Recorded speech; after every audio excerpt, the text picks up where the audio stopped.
Hey, Shalom, Akim. Y'all about me on Shell Brock and Thumb. Hey, can y'all brothers let me know if you can hear me, man? Can y'all brothers hear me? All right. All right.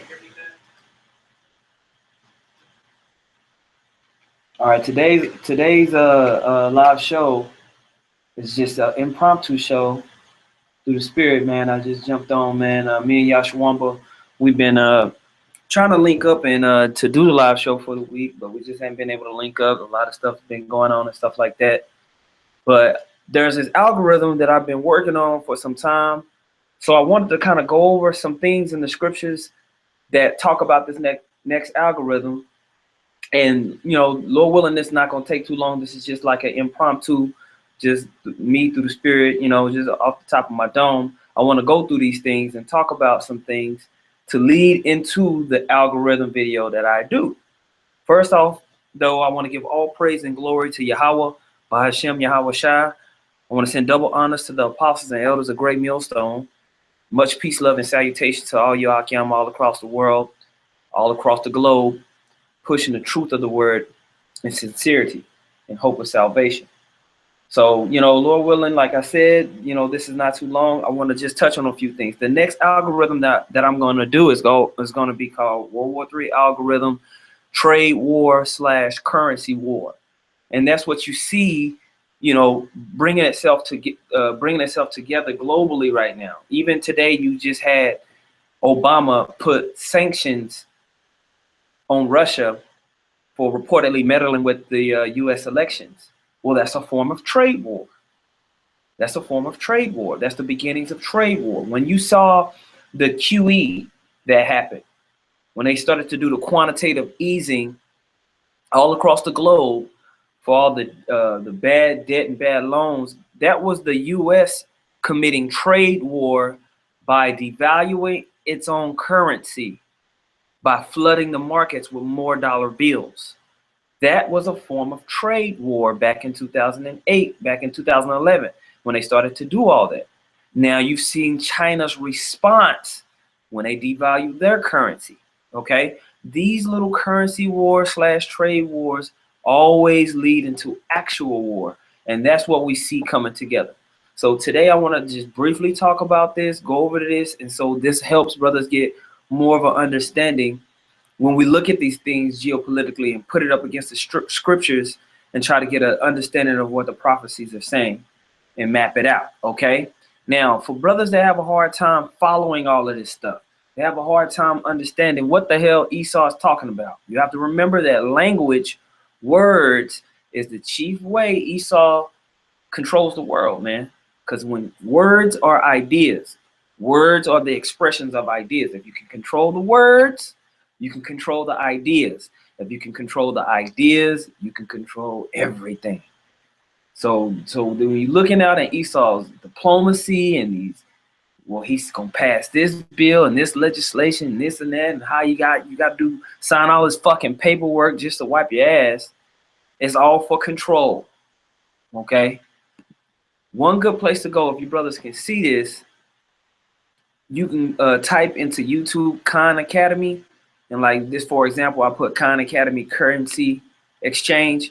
And when you go to this guy's page, he has a laundry list of all different types of economic finance topics where he just simply breaks stuff down with visuals, and it can give you a good understanding of the things that you hear on TV. Okay? I'm not going to, you know, we're not going to watch all that, but this is just for you brothers information. If y'all want to come and maybe you want to learn about, like I said, look right here, currency effect on trade. That's a good video to watch, okay? So when you listen to all this stuff happening on the news, you can have a more full understanding of what the hell they're talking about, okay? And then when you understand that stuff, you always can find this stuff in the scriptures, okay? You can always find this stuff in the scriptures, okay? And that's what we're going to talk about today. We're going to talk about trade wars that are in the scriptures. All right.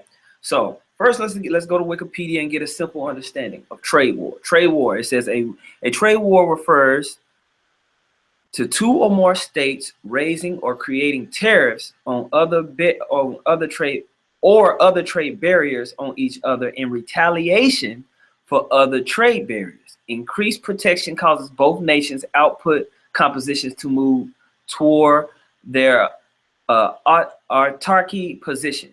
Some economists would agree that certain economic protections are most costly than others because they may be more likely to trigger a trade war. For example, if a country were to raise tariffs, this is what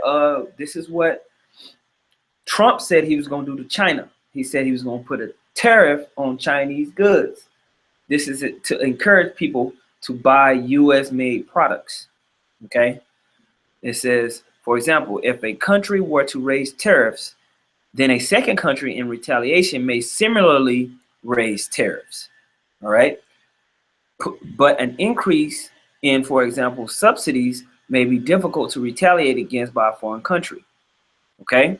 Now, look right here. What is related? It says also see trade sanctions, economic sanctions, okay, currency war. All these things go hand in hand.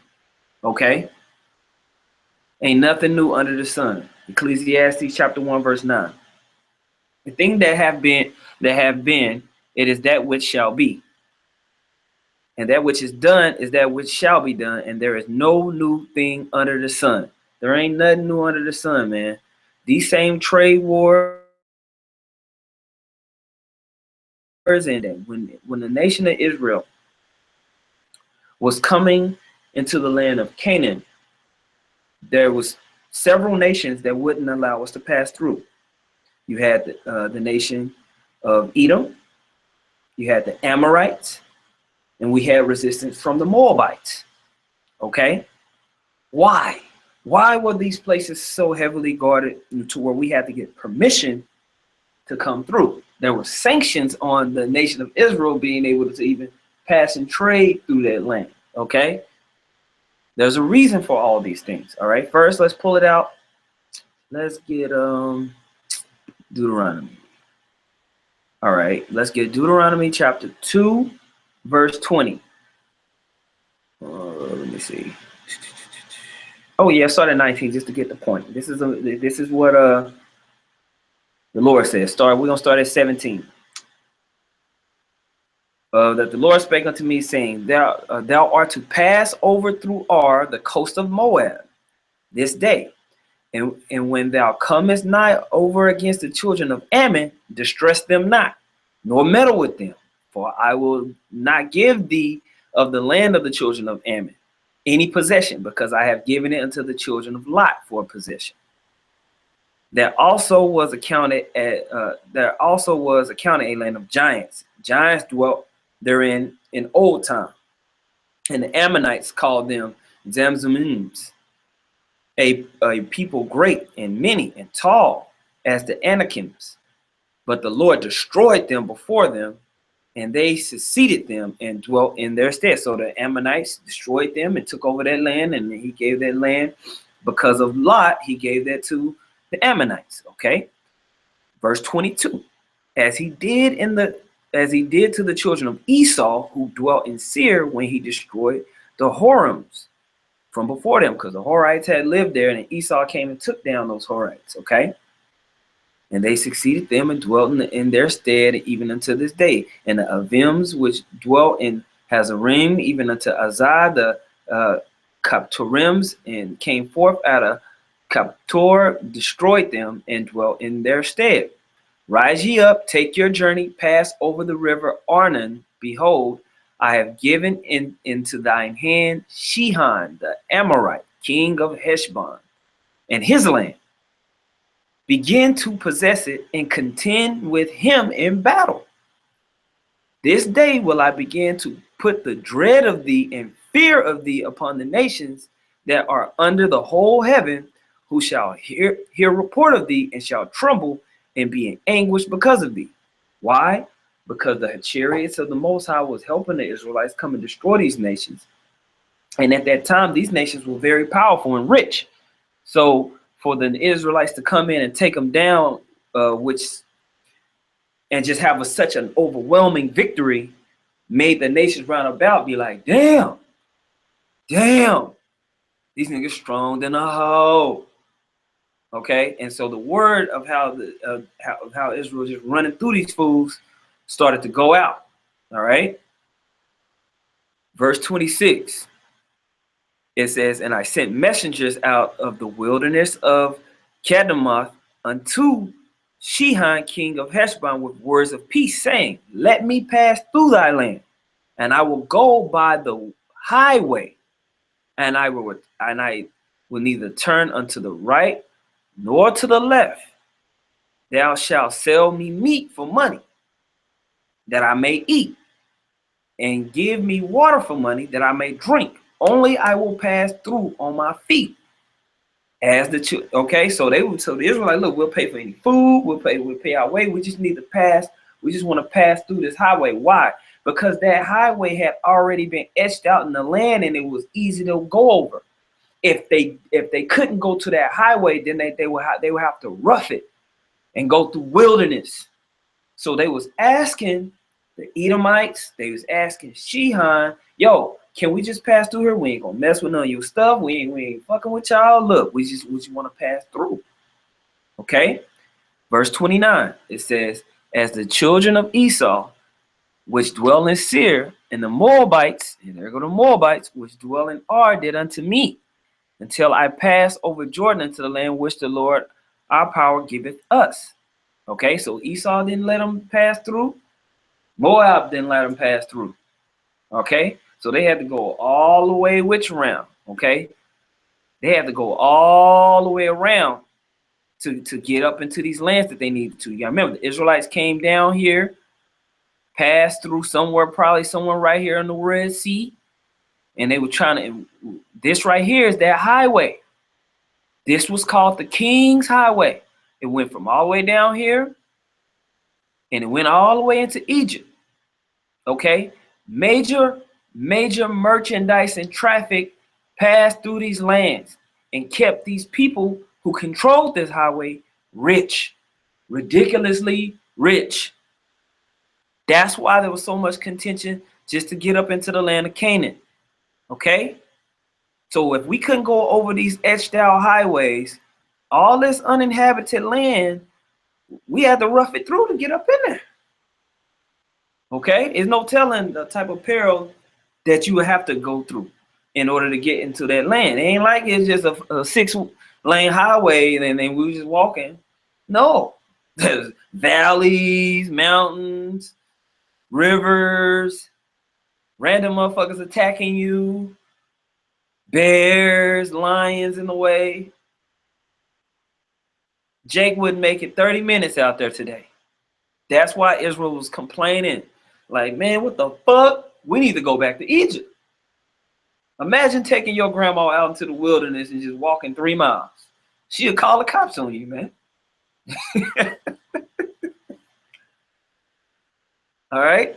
So with that understanding, let's go back.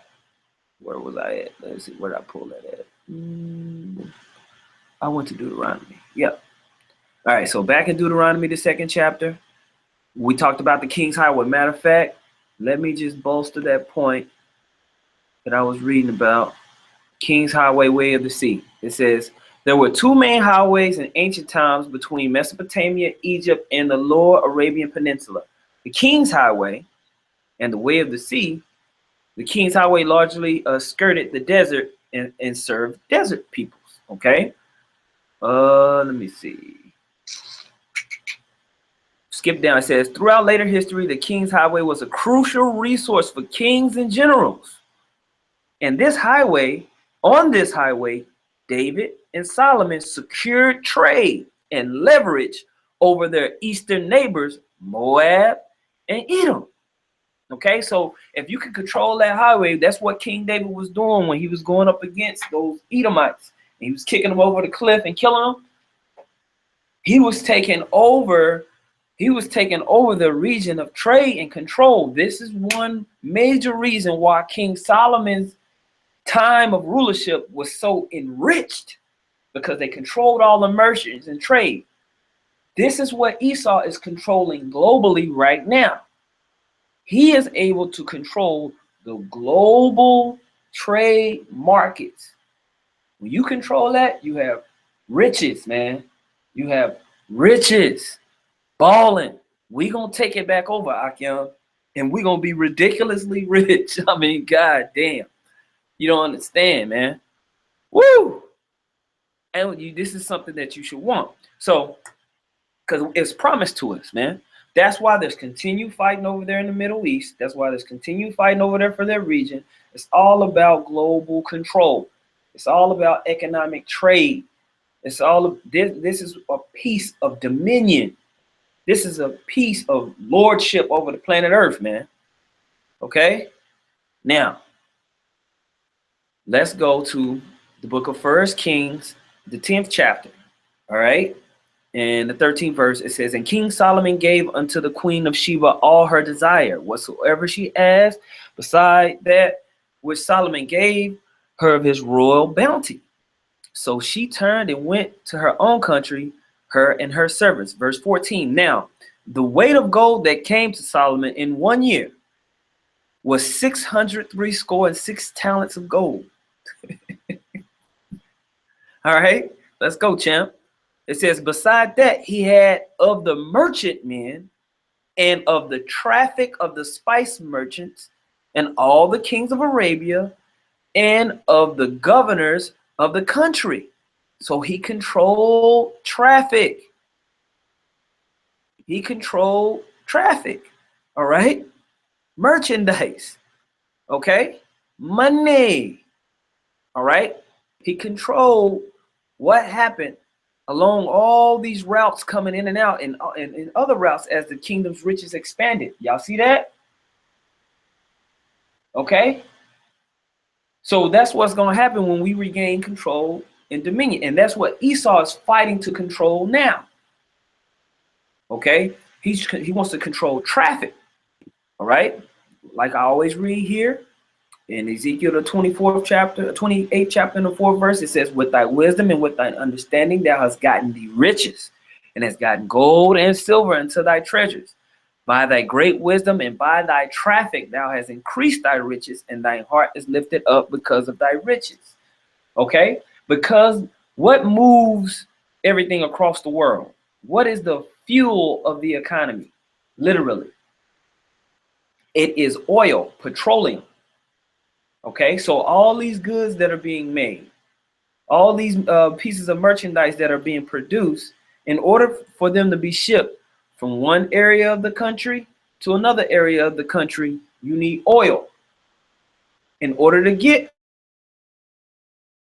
oil, the petrodollar, you have to have U.S. currency in order to buy the oil, the proper oil that you need in order to globally trade. That's going to make you rich because you control the traffic.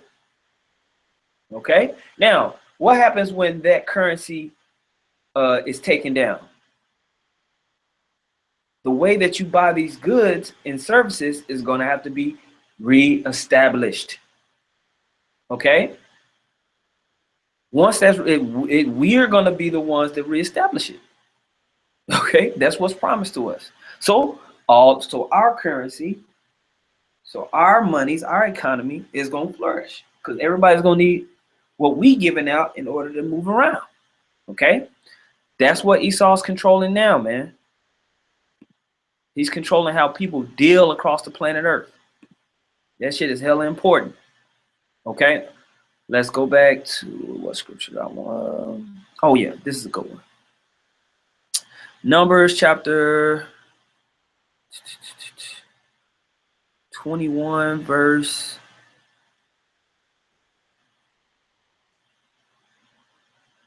If you go here,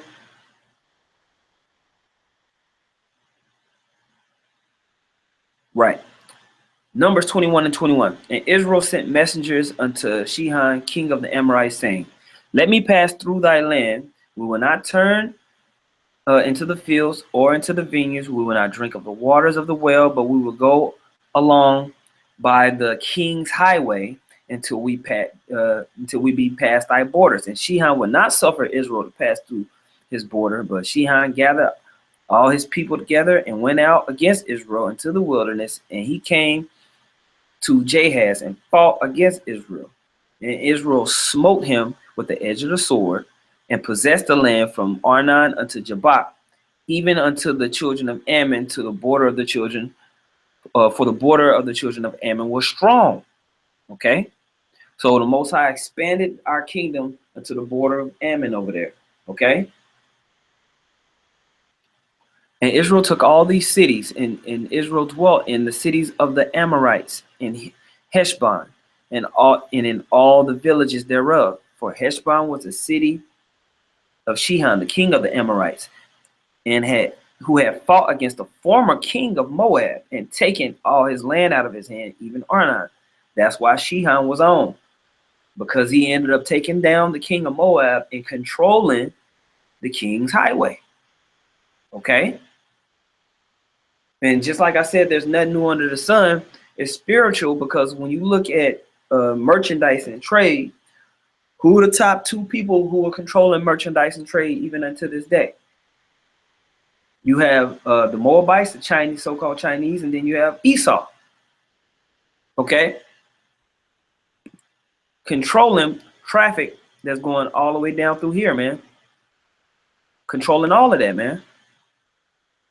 Because this right here is where Esau was at, and then right here is where Moab is at, man. All right? So even now, when you look at the global markets and you transition what you understand from the scriptures unto today, you can see how ain't nothing new under the sun. Ain't nothing new under the sun, man.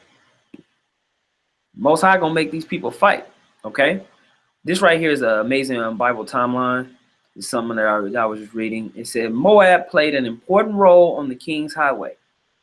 The King's Highway was a trade route joining Egypt to Mesopotamia, Syria, and Anatolia.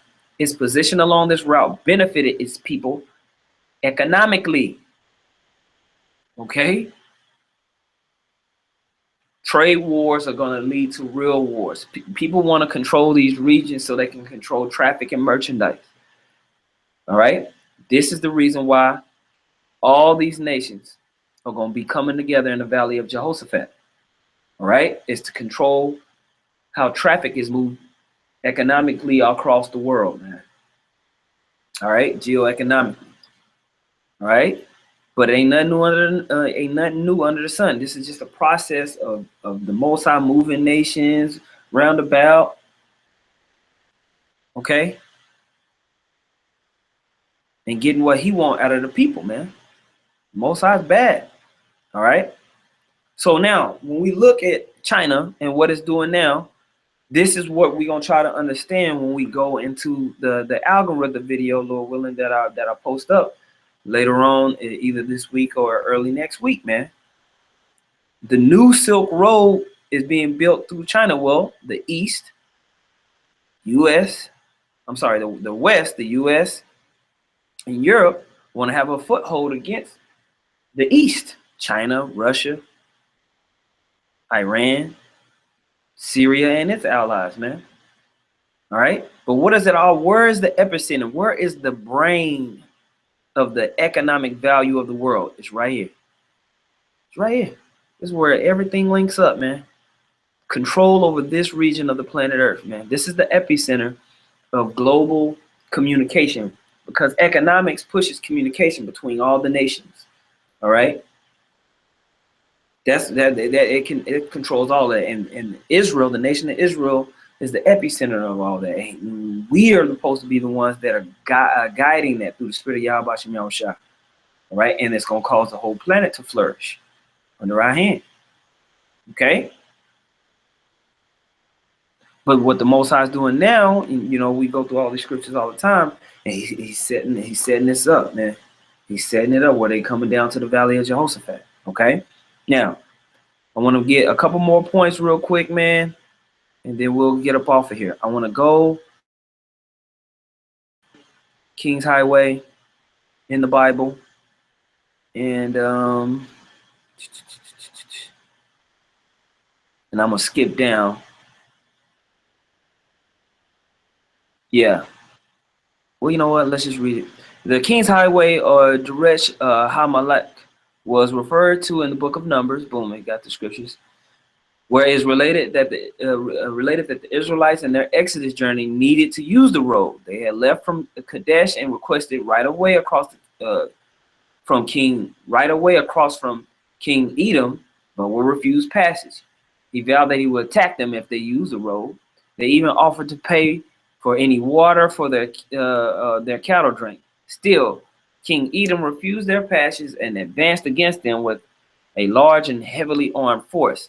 After making a detour and coming to the Transjordan area between River Arnon and River Jabbok, they directed the same request to Shihan, the Amorite king.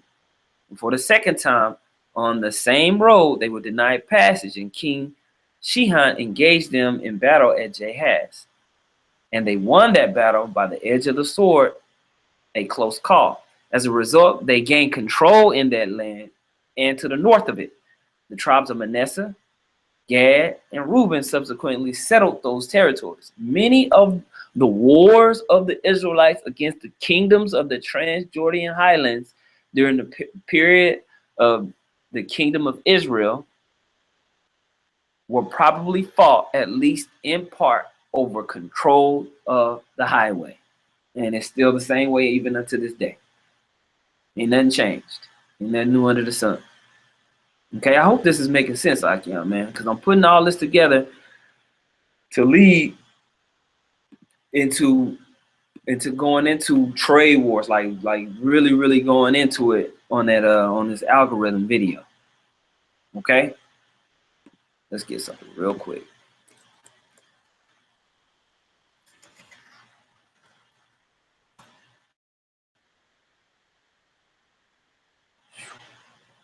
Boom. All right.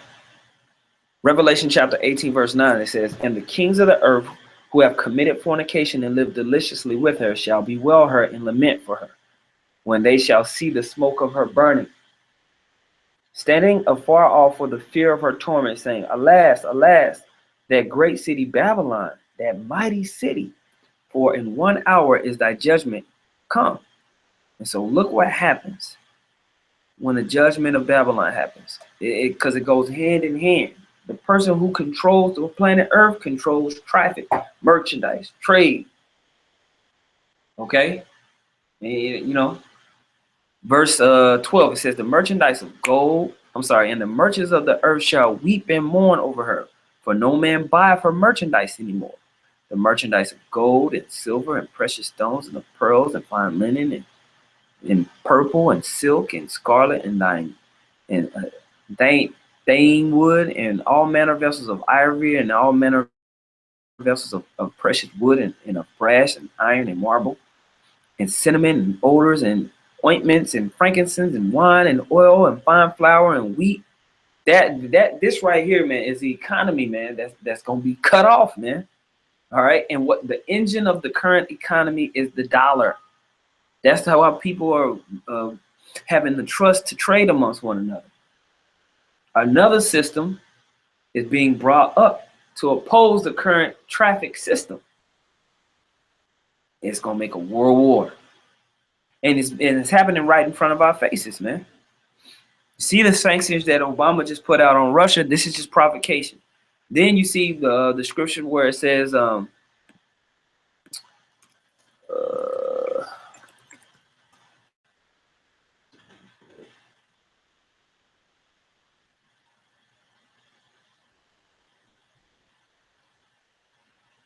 where the scripture says that the least shall draw them out. Somebody post it up if they can get it. Where the scripture that says the least shall draw them out, talking about how the Amalek is gonna draw these people into war, man. And so now they having these this resolution put out there, and really it's just them talking. Basically, they're acknowledging the fact that the state of Israel is fucking with everybody, man. Over the course of the last 30 years, man, they've been terrorizing everybody. They're like, look, man, you constantly expanding in this region, causing more and more conflict. You indiscriminately bombing people. Okay? You're a problem, bro.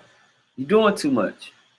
And it's a spirit that message is being pushed, and really because they just got Obama poking at the state of Israel just to ferment more and more chaos and war in that region. Okay, so all these things are coming together to produce the third world's woe. You know what I'm saying? The what? Jeremiah 49:20 says, "Therefore hear the counsel of the Lord that have taken that have taken against Edom, and his purposes that he have purposed against the inhabitants of Teman. Surely the least of the flock shall draw them out. Surely he shall make their habitations desolate with them." Okay, so everything is just being built together, put together for war, man. And one key part of it, one part of that algorithm, one piece of the Most High's design to make this happen is trade war. Okay. So, I hope that wasn't too long-winded for you brothers, man. I just wanted to go into that. I encourage you brothers to go read about Shihan, go read about the King's Highway, go read about that trade in those time, man, because what you see going on globally now is nothing but a more technological, process of the same thing, man. It's just Esau using all his shit, to control world trade. And one part that he had to do, which is this is a whole nother sit down, is how he removed the landmark, how Esau was able to sneak up in all these countries. Because even when you read about the land of Petra, you read about the Nephites coming in there and taking over that region once Esau kind of got scattered. Okay, after King David had beat his ass, and but that's a part of his blessing, was that he was going to rule with the sword, and he was going to have dominion. And when you look up the word dominion, matter of fact, let me just get it, brothers, real quick.